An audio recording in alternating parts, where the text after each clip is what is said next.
The morning sky above New Pyongyang turned black. Not with clouds, but with ships. Living ships. Ships made of flesh and bone and something else. Something that moved and breathed and hungered. Daeho stood on the roof of the defense center, watching through his binoculars. He had seen war before. He fought on Mars 20 years ago when humans killed humans over water and minerals. But this was different. This was something from a nightmare. The ships looked like giant insects, bigger than any building. Their surfaces rippled and pulsed.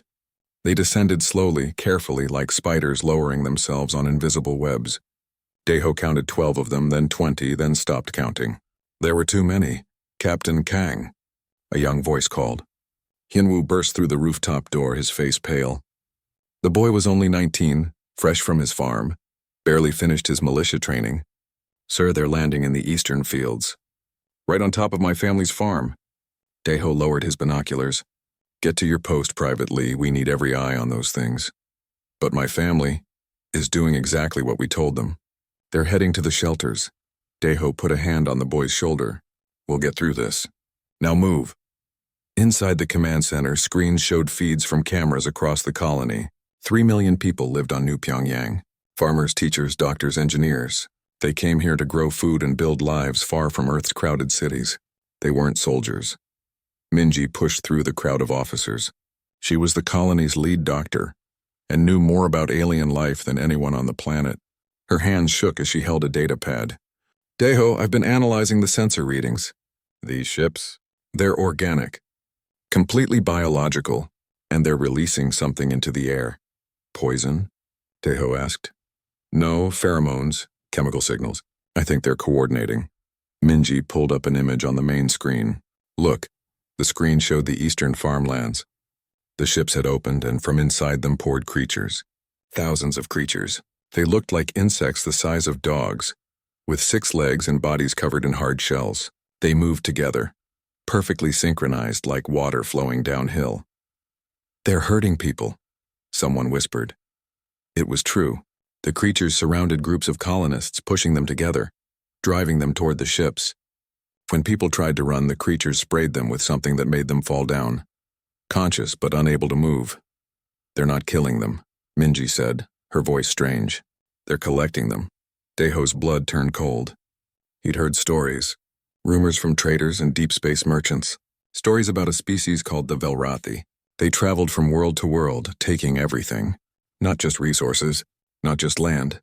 They took people. They ate people. We need to evacuate the city, he said. Now, everyone to the mountain tunnels, Bora! A woman with grease-stained hands looked up from a console. Bora was the colony's chief engineer. She could fix anything, build anything. I'm already on it, she said. Transit systems are running at full capacity. But Daeho, we have a problem. Those creatures are spreading fast. They'll reach the city in 3 hours. Then we have 3 hours to slow them down. Daeho turned to his militia officers. Deploy everyone. I want defensive positions at every entrance to the city. Use everything we have. Rifles, explosives, vehicles. We buy time for the evacuation. The next 3 hours were chaos. The militia, only 500 strong, set up barriers and firing positions. They were farmers and factory workers who trained 1 weekend a month. Now they faced an alien invasion. The creatures hit the first defensive line like a wave. Bullets tore through their shells, killing dozens, then hundreds. But for every one that fell, 10 more took its place. They climbed over their own dead without hesitation. Hyunwoo crouched behind a concrete barrier, firing his rifle until the barrel burned hot. Next to him, an older militia member named Sungho was crying as he reloaded. They got my wife, Sungho said. I saw them take her. She was still moving, still awake. Focus, Hyunwoo shouted, though his own hands shook. We hold this line. In the command center, Minji worked frantically. She had samples now, dead creatures brought back by the militia. She cut them open, studying their insides under a microscope. What she found made her skin crawl. They're drones, she told Daeho over the radio. These things have no real brains. They're controlled by something else, something bigger, like worker bees controlled by a queen. Can we disrupt the control? Daeho asked. He was at the southern defensive line now, firing alongside his troops. Maybe. They communicate through chemical signals and some kind of electrical field. If I can isolate the frequency. Minji paused. But Daeho, there's something else. Their biology. They're vulnerable to temperature extremes. Too hot or too cold, and their bodies shut down. How extreme? Fireworks. Really cold works. Anything that rapid changes their body temperature. Deho smiled grimly. Bora, you hearing this? Already on it, Bora's voice crackled back. We have industrial heaters and coolant systems all over the colony. I can rig them to explode. Won't be pretty, but it'll work.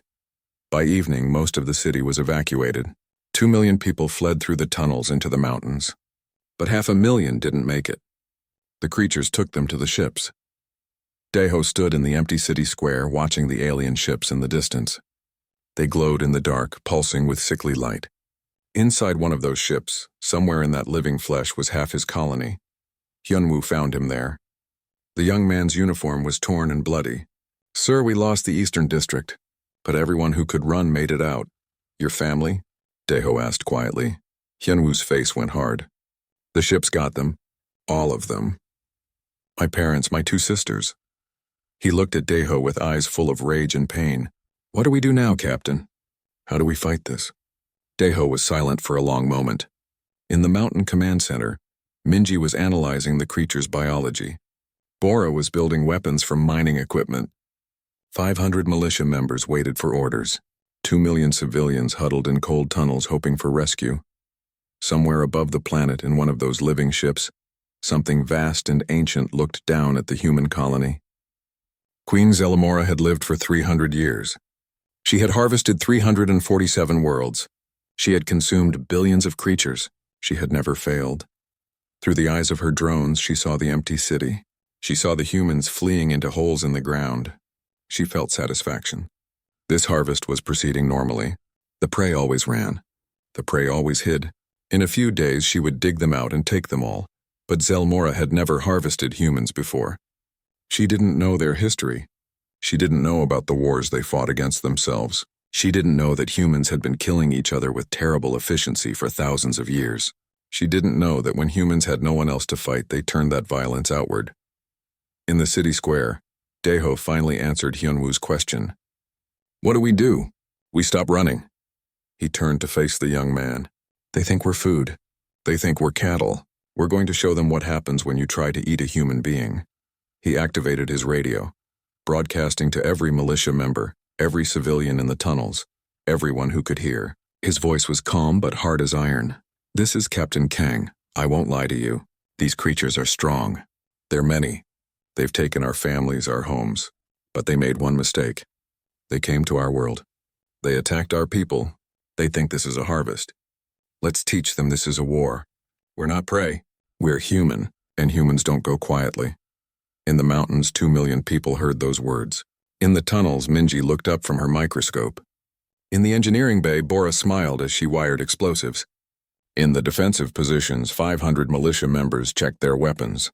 The harvest had begun. But so had something else. Something Queen Zelmora would soon regret. The humans were going hunting. 3 days after the invasion began, Hyunwoo crawled through the mud at the edge of a canyon. Behind him, 20 militia members moved in silence. They carried strange devices built by Bora, boxes that hummed with electronic noise. Below in the canyon, thousands of the creatures moved in perfect formation. They were searching for human survivors, following some invisible command. Hyunwoo could see them clearly now in daylight. Their shells were dark green and black, their many legs clicking against stone. When they breathed, their bodies made a wet hissing sound. Everyone in position? Hyunwoo whispered into his radio. North side ready, came a voice. South side ready, said another. Hyunwoo looked at the device in his hands. Minji called it a pheromone disruptor. It broadcast false chemical signals that confused the creatures. She discovered their weakness by studying dead specimens for 3 days straight without sleep. Activate on my mark, Hyunwoo said. 3, 2, 1 mark. He pressed the button. The device screamed with a sound too high for human ears but perfect for the creatures. In the canyon below, the formation broke. Creatures collided with each other, confused and disoriented. They scattered in random directions, some attacking their own kind. Now, Hyunwoo shouted. Bora had placed mining charges all along the canyon walls. Massive explosives meant for breaking apart mountains. When they detonated, the sound was like thunder. The canyon walls collapsed inward, burying everything below under millions of tons of rock. Hyunwoo watched the dust cloud rise. 10,000 creatures gone in seconds. He felt no joy, only cold satisfaction. That was for his family. On the alien mothership, Queen Zelmora felt the deaths. Each creature was part of her mind, an extension of her consciousness. When 10,000 died at once, it was like losing 10,000 fingers. The pain was sharp and confusing. She had never felt this before. In 300 years and 347 harvests, she had never lost so many drones so quickly. The prey was supposed to hide and die slowly. This was wrong. Zelmora sent more drones, smarter ones. Hunter types with better senses and stronger bodies. She would find whoever did this and consume them personally. But the humans weren't done. Over the next 4 days, they struck again and again. Captain Daeho split his militia into small teams, each one attacking a different target. They hit supply lines, destroyed creature gathering points, and rescued captured colonists. In her lab deep in the mountain tunnels, Minji made another discovery.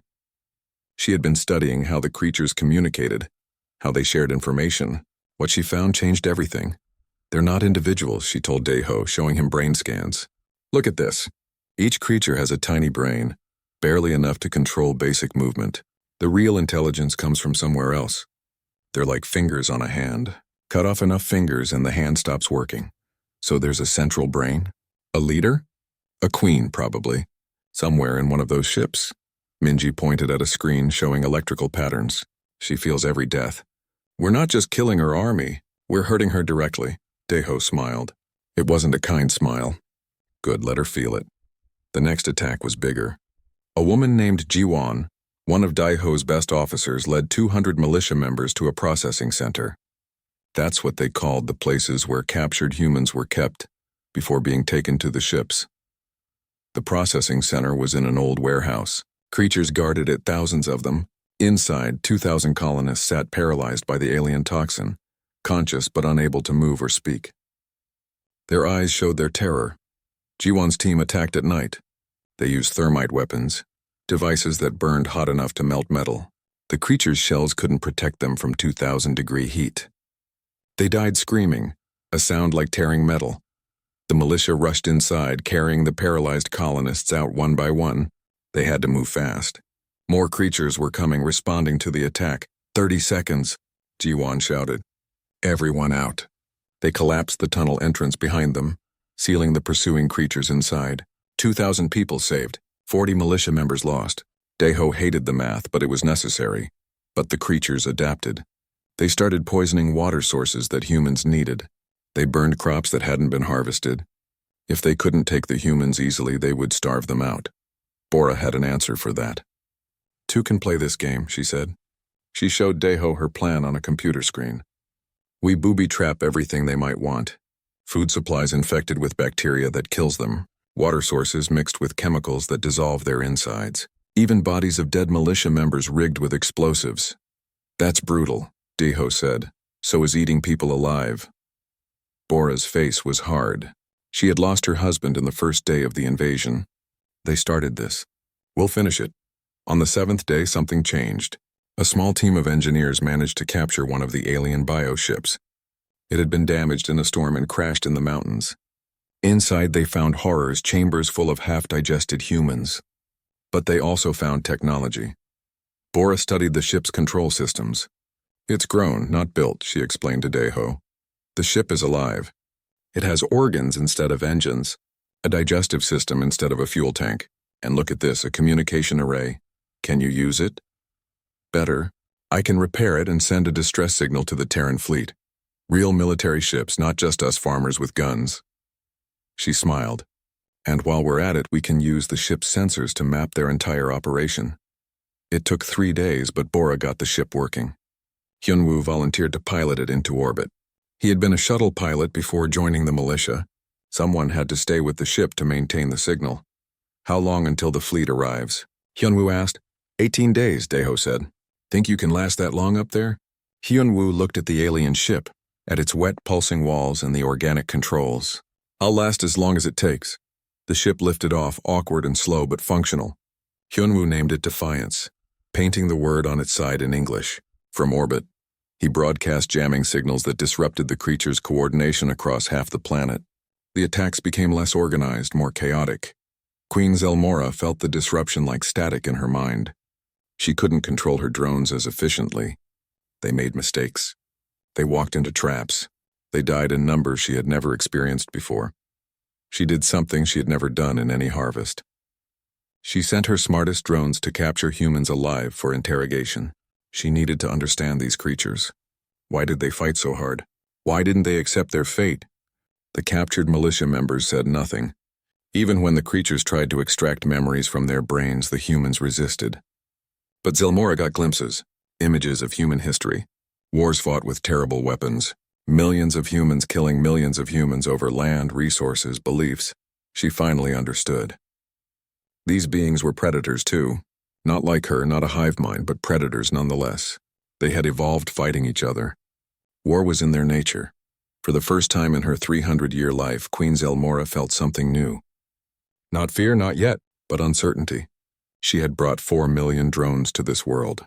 She had lost more than half of them. The harvest should have been finished in a week. It had been 10 days and the humans were still fighting. She made a decision. She would commit everything. Every drone, every ship, every resource. She would crush these humans completely. No survivors. No witnesses. This world would be an example to any other species that dared resist. In the Mountain Command Center, Deho received a report. The creatures were massing, pulling back from scattered positions and forming into a massive army. They were preparing for something big. "She's coming for us," Minji said quietly. "The Queen is done playing." Deho looked at the maps, at the red markers showing enemy positions. They were surrounded. 2 million civilians, 500 militia members against more than 1 million creatures. The odds were impossible, but humans specialized in impossible odds. They always had. From caves to cities, from stone tools to starships, humanity survived by refusing to accept defeat. "How long until the fleet arrives?" he asked. 14 days, Boris said. Hyunwoo's signal reached them. "They're coming at maximum speed. Then we hold for 14 days. Deho activated the colony-wide broadcast. His voice reached every tunnel, every shelter, every defensive position. "This is Captain Kang. They're coming with everything they have. We're outnumbered 20 to 1, but we've killed thousands of them. We've hurt their queen. We've shown them that humans don't break easily." He paused, looking at Minji, at Bora, at the faces of his people. 14 more days. That's all we need. 14 days to show this queen and every other predator in the galaxy what it means to attack humanity. We will hold. We will survive. And when our fleet arrives, we will have revenge. In orbit, Hyunwoo heard the broadcast through Defiance's communication systems. He looked down at the planet, at the lights of the human settlements and the dark masses of the approaching enemy. 14 days. He would make every one of them count. The war changed on the 11th day. The creatures stopped attacking in waves. Instead, they sent something new, something worse. The first militia patrol that encountered them never came back. The second patrol found only pieces. Not bodies, pieces. "What are we looking at?" Deho asked, staring at the video feed from a surviving scout's helmet camera. Minji studied the footage, her face pale. "Those are reavers, elite forms. The queen grows them specifically for killing, not harvesting. Look at the size." The creatures in the video stood 4 meters tall. Their shells were thicker, darker, covered in sharp spikes. Their front limbs ended in claws that gleamed like metal. They moved faster than the normal drones, and when they attacked, they cut through concrete walls like paper. "How many?" Bora asked. "Sensors show at least 5,000. Minji pulled up a map. "They're hitting all our outer defenses simultaneously." Over the next 2 days, the Reavers destroyed 3 fortified positions. 800 militia members died trying to stop them. Regular weapons barely slowed them down. Even thermite weapons that worked on normal drones just made the Reavers angry. Deho made a terrible decision. He collapsed an entire valley, triggering a landslide that buried 200 of his own people along with 50,000 creatures. It was the only way to stop the advance. The math was brutal but necessary. But even as the Reavers pushed forward, the humans struck back. Minji had been working on something in her lab, something dangerous. "It's a bacteria," she explained to Deho, holding up a sealed container. "From Earth. It eats chitin, the material their shells are made of. I've modified it to work faster, reproduce faster. If we release this, it'll eat them alive," Deho finished. "Yes, but it's biological warfare. Once we use it, we can't take it back." Daiho looked at the casualty reports. 1,000 militia members dead. 600,000 civilians gone. The Reavers were unstoppable by conventional means. Do it, he said. They started this war. We'll use every weapon we have to end it. Minji loaded the bacteria into atmospheric dispersal drones, small flying machines that spread the bacteria like rain across the battlefield. Within hours, the first creatures started dying. It wasn't quick. The bacteria ate through their shells from the outside, exposing the soft flesh beneath. Then it kept eating, breaking down their bodies piece by piece. The creatures screamed, a sound like tearing metal mixed with animal howls.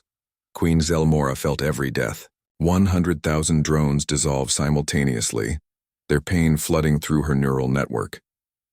She screamed across all frequencies, a sound so loud it shattered the sensitive hearing organs of her own nearby drones. For the first time in her 300-year existence, Queen Zelmora felt something beyond anger. She felt rage. These humans had wounded her, truly wounded her. She would make them pay. She did something she had never done in any harvest. She left her ship. She grew herself a new prime body, the largest and most powerful form she had ever created. 4 meters tall, armored with shells thick as starship hulls, armed with claws that could tear through steel. She would lead the next attack personally. The attack came on day 13. Zelmora's prime body led 50,000 Reavers straight at the main human defensive line. Behind them, regular drones followed in millions, a living tide of chitin and claws. The humans threw everything at them. Bullets, explosives, fire, toxins. The creatures died in thousands, but more kept coming.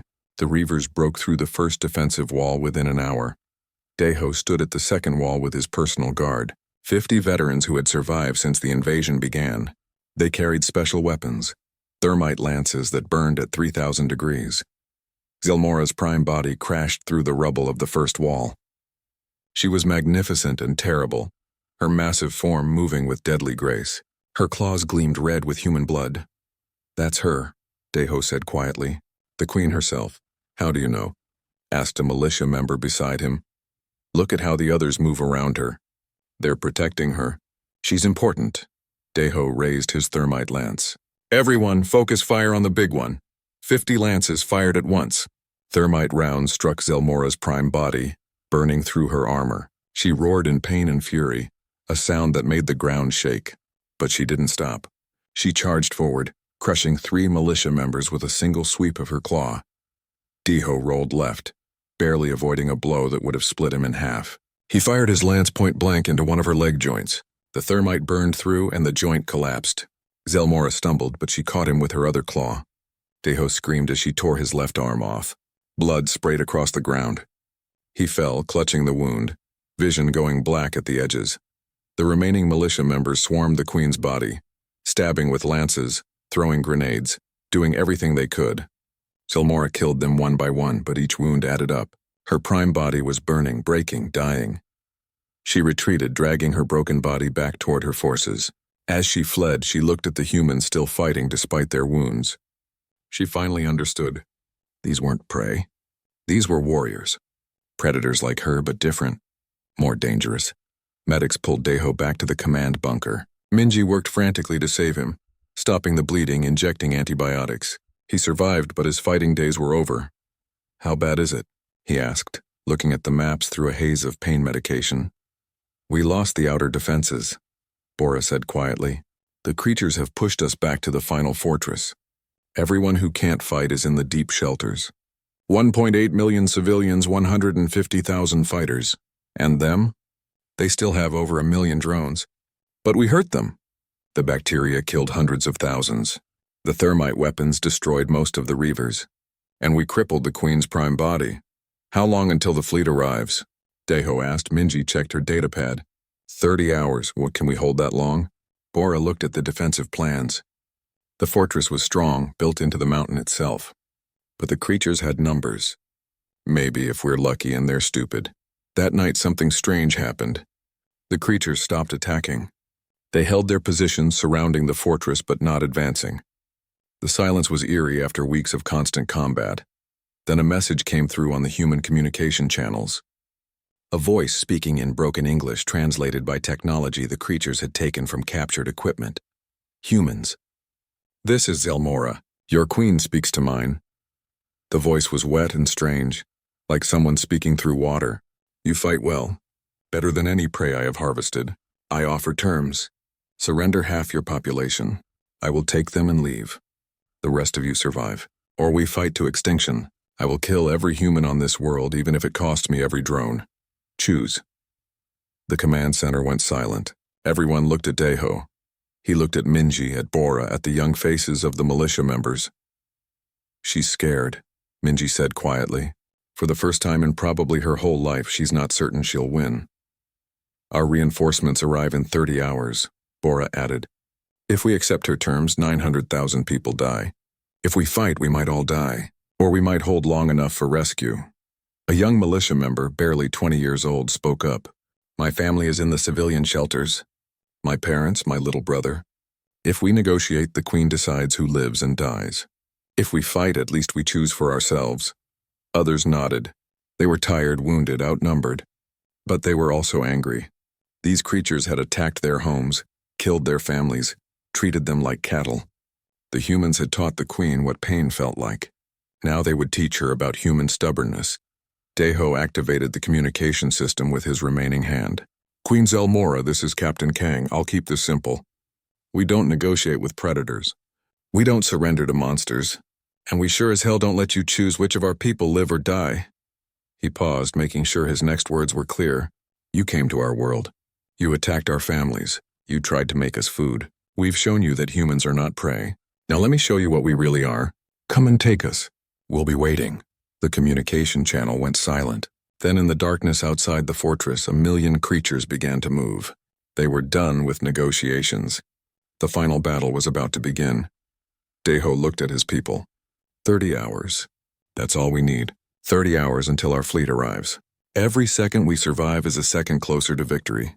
Every creature we kill is one less for our children to face. We hold this line. For our families. For our future. For humanity. In orbit, Hyunwoo watched through Defiance's sensors. He saw the creatures massing for their final assault. He increased the jamming signal strength, disrupting their coordination as much as possible. It wouldn't be enough, but every little bit helped. He checked his display. 29 hours and 58 minutes until the Terran fleet arrived. He just hoped there would still be humans alive to save. The assault began at dawn. 1,000,000 creatures surged forward like a living wave, covering the ground so completely that the earth itself disappeared beneath their bodies. Every human who could hold a weapon stood at the defensive positions. Farmers, teachers, elderly grandparents, even teenagers who should have been in school. They had all volunteered. Better to die fighting than be harvested like cattle. The creatures hit the outer defenses like thunder. Automated turrets fired until their barrels melted. Mines exploded in chains, each blast throwing broken bodies into the air. The humans had turned 50 kilometers of mountain passes into a killing field, but the creatures kept coming. They climbed over their dead, using corpses as shields and bridges. When the turrets ran out of ammunition, the creatures reached the first line of human defenders. Jiwon commanded the eastern defense. She watched the wave approach through binoculars, calculating distances and timing. Wait, she told her troops. Wait until you can see their eyes. The creatures came within 50 meters, 30, 20, fire. Jiwon screamed. 500 rifles opened up at once. The front line of creatures fell, cut down by concentrated fire, but more surged forward. They reached the barriers and began climbing.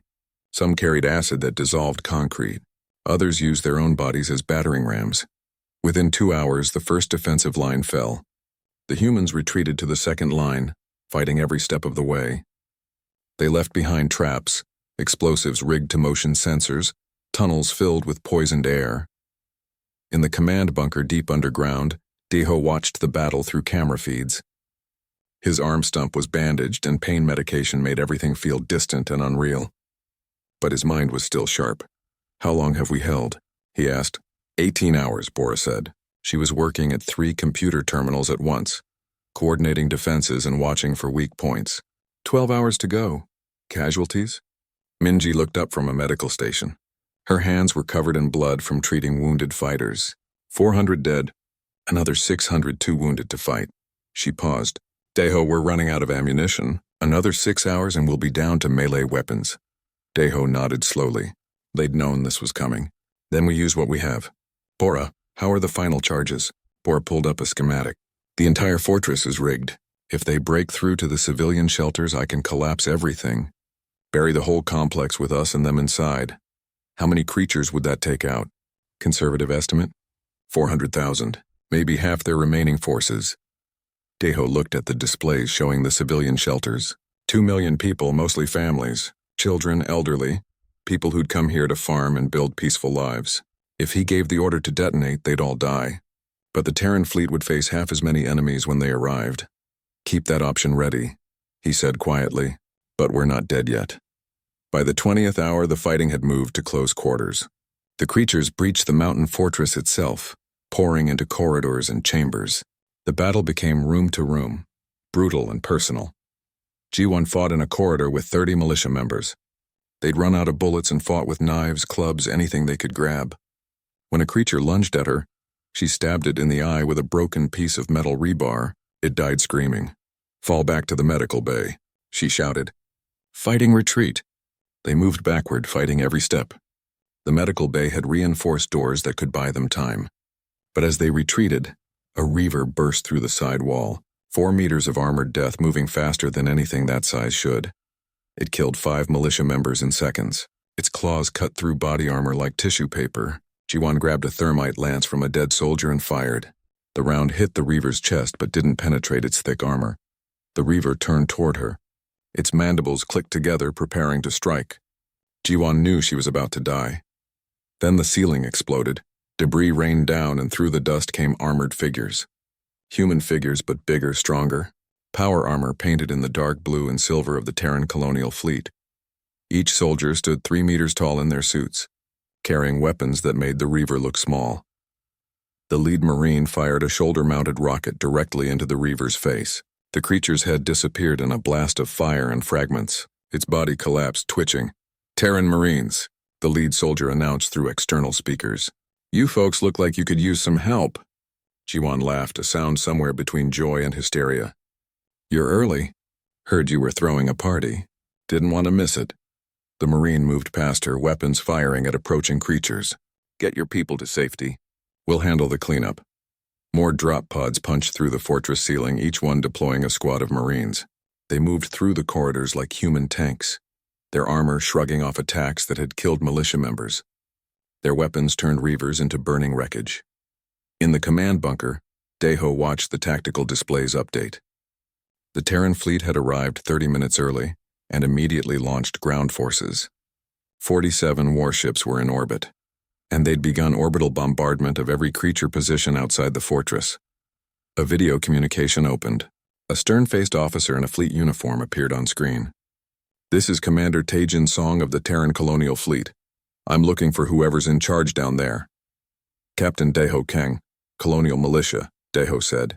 Welcome to New Pyongyang, Commander. Sorry about the mess. Taejin looked at Deho's missing arm, the exhaustion on his face, the blood-stained uniform. Captain, we've been monitoring your fight since we received your distress signal. What you people have done here, he paused. It's incredible. You held against impossible odds. You killed over 2 million of these things with farming equipment and determination. We didn't have a choice, Deho said simply. They came to our home. No, you had a choice. You could have surrendered. You could have hidden and hoped we'd arrive in time. Instead, you fought. Taejin smiled grimly. That's why we're not just here to rescue you, Captain. We're here to finish what you started. Above the planet, the Terran fleet began systematic bombardment. Plasma cannons fired from orbit, each shot hitting with the force of a small nuclear weapon. Every creature nest, every bioship, every gathering of enemies was targeted and destroyed. Queen Zelmora, hiding in her mothership with her damaged prime body, felt her swarm dying by the thousands. The humans had reinforcements. Real warships, real weapons, real soldiers. She had brought 4 million drones to this world. Now less than 300,000 remained. The harvest had become a massacre, but not the kind she'd planned. She gave the order to retreat. Her surviving bioships lifted off, carrying what remained of her swarm. They would flee into deep space back to her homeworlds. This harvest was lost, but the Terran fleet didn't let them go.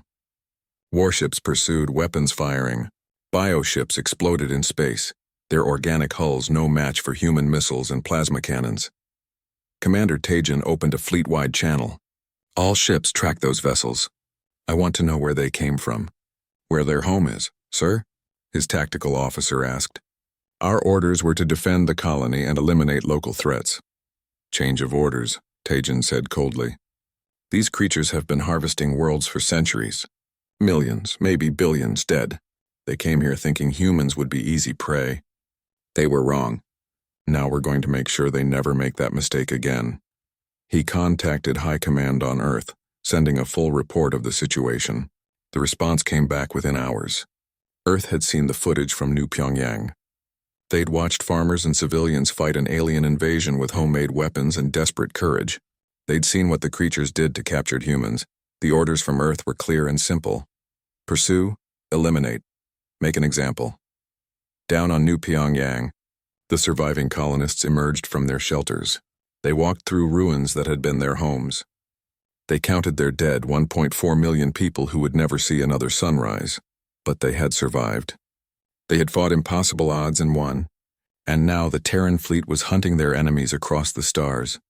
Daeho stood on the surface looking up at the sky where warships moved like bright stars. Minji stood beside him, exhausted but alive. Bora was already planning reconstruction. Jiwan was helping organize the survivors. Hyunwoo descended from orbit in the captured bioship Defiance. He'd kept it running for 20 days straight, jamming signals and broadcasting for help. Now he landed it gently near the fortress, its organic engines finally silent. He climbed out, exhausted, and found Daeho waiting. The young man saluted with a shaking hand. Daeho returned the salute. Good work, Lieutenant, Daeho said. Is it over? Hyunwoo asked. Daeho looked at the sky, at the departing warships. For us, yes. But for them? He smiled coldly. It's just beginning. The Queen made one final mistake. She let survivors escape. Now they're going to lead our fleet right back to their home. And Commander Taijin is going to teach them what retribution means. In space, fleeing toward her distant home, Queen Zelmora felt something new. Something cold and terrible spreading through her consciousness. For 300 years she had been the hunter. Now for the first time she was prey. And the humans were coming. The Terran fleet followed the retreating bioships through 3 star systems. Every jump they made, human warships tracked them. Every attempt to hide, human sensors found them. The creatures were fleeing home and the humans were right behind them. Along the way they found other worlds. Places where the creatures were in the middle of harvesting. 2 planets with populations being processed for consumption. Commander Taijin didn't hesitate. His fleet intervened, destroying the creature forces and saving millions of alien civilians. The first world was home to a species called the Threxians. They looked like tall, thin humanoids with silver skin and large eyes. They'd been fighting the creatures for weeks but were losing badly. When human warships arrived and destroyed the invaders, the Threxians couldn't believe it. You saved us, their leader said to Taijin through a translator. But why? We're strangers to you. These creatures attacked our colony, Taijin explained. They thought we'd be easy prey. They were wrong. Now we're making sure they never threaten anyone again. That includes you. The Threxians had lived in fear of the creatures for generations. They'd lost entire cities, whole populations to the harvests. The idea that someone had actually defeated them seemed impossible. What are you? The Threxian leader asked in wonder. We're human, Taijin said simply, and we protect our own. The second world held a species called the Calamir, aquatic beings who lived in vast underwater cities. The creatures had drained entire oceans to get at them. The Terran fleet stopped the harvest and left behind supplies and medical aid. Word began spreading through the galaxy. Faster than light, communication networks carried the news. A new species had appeared, humans from a world called Earth. They'd fought the unstoppable swarm and won. Now they were hunting the creatures across the stars. On the 4th week of pursuit, the Terran fleet emerged from slipspace above a massive planet. It was the creatures' homeworld, and it was like nothing the humans had ever seen. The entire planet was one giant organism. Cities weren't built, they were grown. Mountains of living chitin reached into the sky. Rivers flowed with organic material instead of water. And everywhere, billions of creatures moved in perfect coordination. At the center of the largest structure, Queen Zelmora waited. She had retreated to her throne world with the survivors of New Pyongyang. Now she watched through her drone's eyes as human warships filled the sky. She sent a message to the human fleet. Her voice came through their communication systems, still speaking broken English learned from captured colonists. Humans, you have followed me to my home. You have won your world. Why do you continue? Leave now and I will never harvest your space again. I will avoid all human worlds. We can have peace. Commander Taijin broadcast his response on all frequencies, making sure every creature could hear, making sure the galaxy could hear. Queen Zelmora, you came to New Pyongyang thinking you'd find easy prey. You killed 1.4 million of our people. You treated them like cattle, like food. You learned too late that humans are not prey. He paused, looking at the horrifying planet below. But we're not here just for revenge. We're here because you've done this to hundreds of worlds, billions of beings dead because of your harvests. We tracked your ships. We found the records on New Pyongyang. 347 worlds. 347 massacres. His voice turned cold as ice. You wanted to know what humans are? We're the species that says no more. We're the species that protects the innocent. And we're the species that teaches predators what it means to be prey. This ends today. Not with negotiations. Not with promises. This ends when your swarm can never threaten anyone again. The Terran fleet opened fire. Plasma cannons designed to destroy starships instead targeted the living cities below. Missiles screamed through the atmosphere, each one carrying enough explosive power to level a mountain. Queen Zelmora launched everything she had. Millions of warriors took flight on organic wings. Thousands of bioships rose to meet the human fleet. For 3 days the battle raged. The largest space battle humanity had ever fought. But the outcome was never in doubt. The creatures had evolved for harvesting weak civilizations. They'd never faced a species that was actually ready for war. Human weapons, designed through centuries of fighting each other, tore through organic ships like they were made of paper. On the ground, human marines deployed. Among them was Hyunwoo, promoted to commander and leading a special operations team. Their mission was simple but dangerous: find Queen Zelmora's true body and kill her. Hyunwoo had volunteered immediately. His family had died in the first days of the invasion. Every night he still saw their faces. This mission was personal. His team fought through the massive central structure, clearing room after room of defenders. They lost soldiers to ambushes, to traps, to desperate last stands by creatures who knew they were losing. But they kept moving forward. Finally, they reached the throne room. It was enormous, a cavern carved from living tissue. At its center, connected to thousands of organic cables, was Queen Zelmora's true form.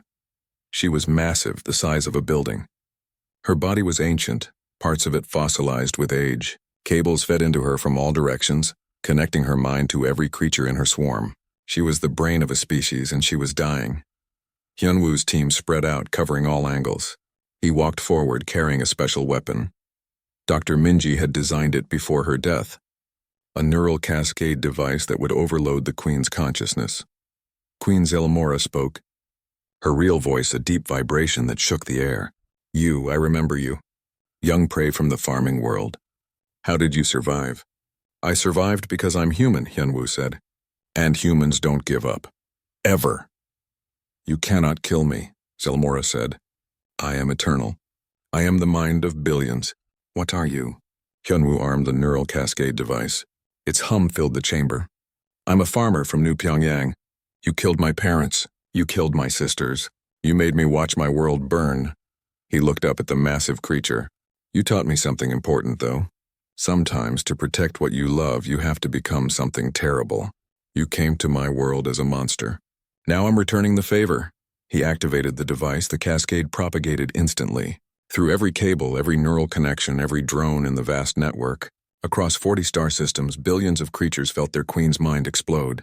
They collapsed simultaneously. Their shared consciousness shattered. Queen Zelmora's scream echoed through the Hive mind one last time. A sound of rage, pain, and finally understanding. She finally knew what the word retribution meant. She finally understood what happened when you made an enemy of humanity.